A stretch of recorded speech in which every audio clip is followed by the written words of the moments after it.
টানা ৮ মাসের বেশি সময় ধরে ইসরায়েলের হামলায় গাজায় নিহত হয়েছেন ৩৭,০০০-এর বেশি মানুষ।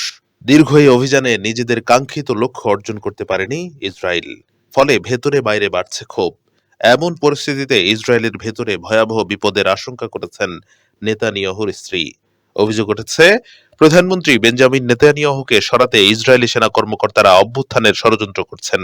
আর এই অভিযোগ তুলেছেন খোদ নেতানিয়াহুর স্ত্রী। এক প্রতিবেদনে এই তথ্য জানিয়েছে আনাদুলু। প্রতিবেদনে বলা হয়েছে, ইসরায়েলের প্রধানমন্ত্রী বেঞ্জামিন নেতানিয়াহুর স্ত্রী তার স্বামীর বিরুদ্ধে সামরিক অভ্যুত্থানের চেষ্টার জন্য দেশটির শীর্ষ সেনা কর্মকর্তাদের অভিযুক্ত করেছেন। গত সপ্তাহে গাজা উপত্যকায় বন্দী থাকা ইসরায়েলিদের বেশ কয়েকটি পরিবারের সাথে বৈঠকের সময় এই অভিযোগ করা হয় বলে হারেতস পত্রিকার প্রতিবেদনে বলা হয়েছে।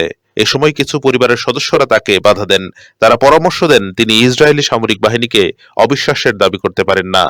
আর তখন নেতানিয়াহুর স্ত্রী তার বক্তব্য স্পষ্ট করেন এবং বলেন, তার অবিশ্বাস শুধু সেনাবাহিনীর সিনিয়র কর্মকর্তাদের জন্য প্রযোজ্য, সম্পূর্ণরূপে আইডিএফ এর জন্য নয়। এ সময় তিনি একাধিকবার জোর দিয়ে বলেন, সেনাবাহিনী একটি অভ্যুত্থান মঞ্চস্থ করতে চায়। অবশ্য সারা নেতানিয়াহু তার পরিবারের একমাত্র ব্যক্তি নন যিনি সামরিক নেতাদের বিরুদ্ধে অভ্যুত্থানের ষড়যন্ত্রের অভিযোগ করেছেন। তার ছেলে ইয়ার নেতানিয়াহু চলতি মাসে একই ধরনের অভিযোগ করেছিলেন।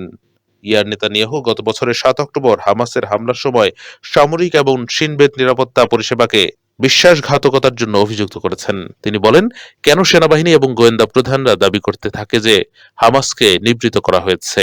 ৭ অক্টোবর বিমান বাহিনী কোথায় ছিল?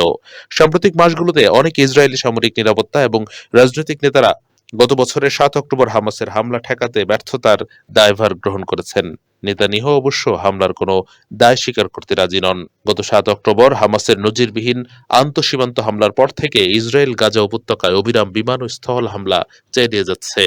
ইসরায়েলের এই বর্বর হামলায় হাসপাতাল, স্কুল, শরণার্থী শিবির, মসজিদ, গির্জা সহ হাজার হাজার ভবন ক্ষতিগ্রস্ত বা ধ্বংস হয়ে গেছে।